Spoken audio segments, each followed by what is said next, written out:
Everything in the universe is geometric, whether it's people, trees, cats, planets, solar systems, stars, you name it. Anything in the universe can be measured on a geometric scale. Having said that, it's important to note that creation is also geometric. What we're going to be looking at today is the pattern of creation. Essentially, what this means is that everything in the universe comes out of this single pattern. I'm not making this up. This single image will change everything.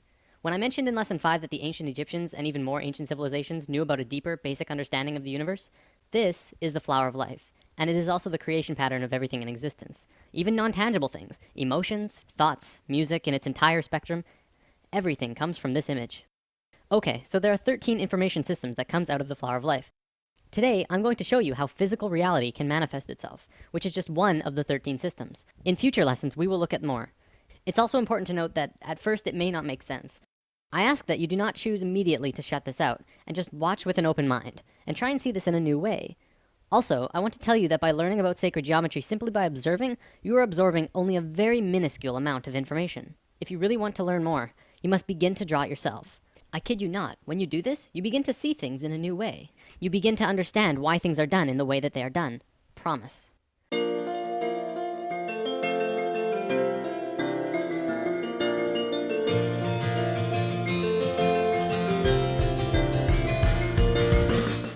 The flower of life was known around the world in ancient times. It was found in Ireland, Turkey, Israel, Egypt, China, Greece, Germany, India, and Iceland. It's also been recorded to have been found in England, Tibet, Japan, Sweden, Lapland, the Yucatan, and I think 14 other places. This thing is everywhere. Not only that, but everywhere around the world it has the same name, the flower of life. Now, to understand the flower of life, first we have to talk about how it's formed. This could get incredibly complex, so I'll try and keep it simple.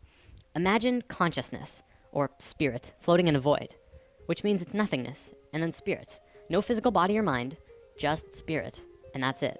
Then blackness, essentially nothing, all around the spirit, for infinite.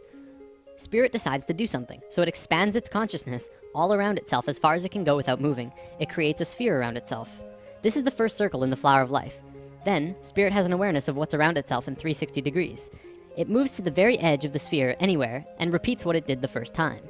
It creates this image, which also creates the Vesica Pisces. Within the Vesica Pisces is a vast and incredible amount of knowledge about width, proportion, depth. Also comes the square roots of 2, 3, and 5, which are all numbers that go on forever. But even more interestingly, comes geometric information about light. We'll talk about that in a moment. Now, spirit has no choice but to do it again. Spirit is flawless, and therefore it will move flawlessly, creating the next circle either here or here, exactly one radius away from the other circle next to it. Every time spirit moves another sphere, more and more knowledge comes out of the image that is created. The first complete image to be formed is this. It has two names, the seed of life, or the Genesis pattern, and for good reason. Now, let's look at the book of Genesis for a second. Each of these movements or creations of circles can be seen as another day. On the first movement, the second sphere, it created knowledge about not only mathematical proportions, but light. The first sentence of Genesis says, the earth was without form and void, and that the Spirit of God moved upon the face of the waters. In the very next sentence, God says, let there be light. The key here is in the order. The movement happened first, then light happened immediately after. Well, but what about the waters? Well, you have to remember that the Bible has been changed over time a lot. The ancient Egyptians would say that the way our modern Bibles begin creation is impossible, especially if you think about it from a physics point of view. Imagine a dark, infinite space that goes on forever and ever in all directions. You're just floating there with nothing. You can't really fall, but where would you fall to? From a purely physics or mathematical point of view, motion itself, or kinetic energy, is absolutely impossible in a void. You can't even rotate, because motion cannot become real unless there's one other object in the space around you. So the ancient Egyptians would say that before God moved upon the face of the waters, it would first have to create something to move relative to. So, Genesis pattern, after 3 spheres, you get the Holy Trinity. Another interesting one, it says in many Bibles of the world, not just the Christian Bible, that on the 4th day of Genesis, exactly 1/2 of creation was completed. Starting from the first motion, exactly 1/2 of the circles were formed on the 4th day. 5th day of Genesis, 6th circle, more information, and then on the 6th day, a geometric miracle takes place. The last circle forms a complete 6-petaled flower. This is what many earlier Bibles meant when they said, in the beginning there were 6. Our Bible even said creation was formed in 6 days, and this fits exactly. This is the pattern of Genesis, and so it's called the Genesis pattern. It's also the beginning of the creation of the universe that we live in. These original movements of spirit are really important, but now let's look at something even cooler. Another image that comes out of this pattern is this. It's called the Tree of Life. Many may recognize this as the Jewish or Hebrew Kabbalah, but the Kabbalah did not originate this image, and there is proof. the Tree of Life does not belong to any culture, not even the Egyptians, who carved the Tree of Life on 2 sets of 3 pillars at Karnak Temple, Luxor, over 5,000 years ago. It's outside any race or religion, as with all of these images. They are patterns that are intimately connected with nature. You'll also notice that every circle on the Tree of Life is either the length or width of the Vesica Pisces. The second image beyond Genesis in the Flower of Life is the Egg of Life. This is formed during the second vortex motion. Upon its completion, it creates an image like this, a 3-dimensional shape that you can hold in your hand. If you were to connect their centers, you would see a cube. So what? Who cares? Well, the ancient Egyptians did, because they were concerned with creation, life, and death. They called this cluster of spheres the Egg of Life. You probably won't believe me just yet, but this shape is the morphogenic structure that created your body. Your entire physical existence is dependent on the Egg of Life structure, and everything about you was created from that form. Everything from your eye color to how long your fingers are. This is a whole lesson on its own, so let's move on for now. All around the world, the Flower of Life was always made the exact same way. See, this pattern can clearly go on forever. However, they always stopped after 19 circles. Why? Well, because they didn't want you to see what I'm about to show you. Back then, this image and knowledge was so sacred that they couldn't allow it to become common knowledge. It was appropriate at that time. However, now we either use the information or fall further into darkness. In biology, all cells have a zona pellucida around the edge. These circles around the Flower of Life are the zona pellucida of the Flower of Life.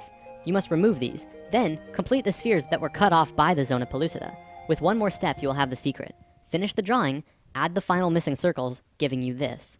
This image is the Fruit of Life. This pattern of 13 circles is one of the holiest, most sacred forms in existence. It's called the fruit because it is the result, the fruit, from which the fabric of the details of the reality were created. Remember when we talked about male and female energy, lesson 4? As you can see, this image is female. It has no straight lines. However, when you combine male lines with these female circles, something amazing happens. What you do is draw a straight line from the very center of every single circle to every other circle in this image. When you do this, you get an image which is known throughout the universe, everywhere, as Metatron's cube. It is one of the most important informational systems in the universe, one of the basic creation patterns in existence. So what is Metatron's cube? Well, anyone who has studied sacred geometry, or even regular geometry for that matter, knows that there are 5 unique shapes in the universe, and that they are crucial to understanding both regular and sacred geometry. They are called the Platonic solids. A Platonic solid has certain characteristics by definition. First of all of its faces are the same size. For example, a cube, the most well-known Platonic solid, has a square on every face, so all of its faces are the same size. Secondly, the edges of the Platonic solids are all the same length. All edges of the cube are the same length. Third, it only has one size of interior angles between the faces. In the case of the cube, this angle is 90 degrees. And fourth, when put inside of a sphere, all of the points will touch the edge of the sphere perfectly. With that definition, there are only 4 shapes besides the cube that fit that description. So what are they? Well, we have the dodecahedron, the tetrahedron, the octahedron, the isosahedron, and the hexahedron. All of these shapes are found within Metatron's cube. This knowledge is also where original alchemy came from. The ancient alchemists and great souls like Pythagoras, father of Greece, considered each shape to have an elemental aspect to them. The tetrahedron was considered fire, the cube was earth, the octahedron was air, the isosahedron was water, and the dodecahedron was ether. Ether, also known as prana, and tachyon energy are all the same thing. They extend anywhere and are accessible at any point in space, time, and dimension. This is the great secret of zero-point technology. The sphere is voidness. These 6 elements are the building blocks of the universe, and they create the qualities of the universe. To summarize, this is the first informational system that comes out of the Fruit of Life through Metatron's cube. In alchemy, they rarely discussed ether. I've read that in the Pythagorean school, if you even uttered the word dodecahedron outside of the school, they would kill you on the spot. That's how sacred this shape was. 200 years later, when Plato was alive, he would discuss it, but only very carefully. This is because the dodecahedron is near the outer edge in your energy field and is the highest form of consciousness. There's quite a bit more here, but I don't think I can go much further on it right now. Anyways, recognize this? The periodic table of elements? Every single element on this table has a geometric relation to one of these 5 shapes. Modern scholars ridiculed this idea until the 1980s, when Professor Robert Moon at the University of Chicago demonstrated that the entire periodic table of elements, literally everything in the physical world, is based on these same 5 forms. In fact, throughout modern physics, chemistry, and biology, the sacred geometric patterns of creation are being rediscovered. Another example is the Egg of Life that I showed you earlier. Hopefully that will help you to understand just how incredible and important of a discovery this truly is. Everything that modern science knows about the elements and reality are tied together through the Platonic solids, which come out of Metatron's cube, which is formed out of the Fruit of Life, which comes from the Flower of Life, which is made by spirit. Damn. Whether you're convinced yet or not, this is the missing piece of the puzzle. It all comes down to spirit. Don't forget, this This is just one of 13 informational systems that created the universe. If you want to study this on depth in your own, the best resource I'm aware of is the book The Ancient Secret of the Flower of Life. Alright, I'm gonna wrap up with something I think you'll enjoy. Do you believe in aliens? Even after lesson 5, I realize many of you might be skeptical. Would you believe me if I flat out told you that aliens have been coming to Earth and helping us for a very long time now? No? How about now? This is the flower of life in a crop circle. Remember, the flower of life is not only tied to everything in the universe, but consciousness, spirit, as well. Here's another one, and another one. Here's the Vesica Pisces in a crop circle. See, by creating these crop circles, aliens have been actually affecting and helping the consciousness of the planet. Do not fear aliens. They're here to help.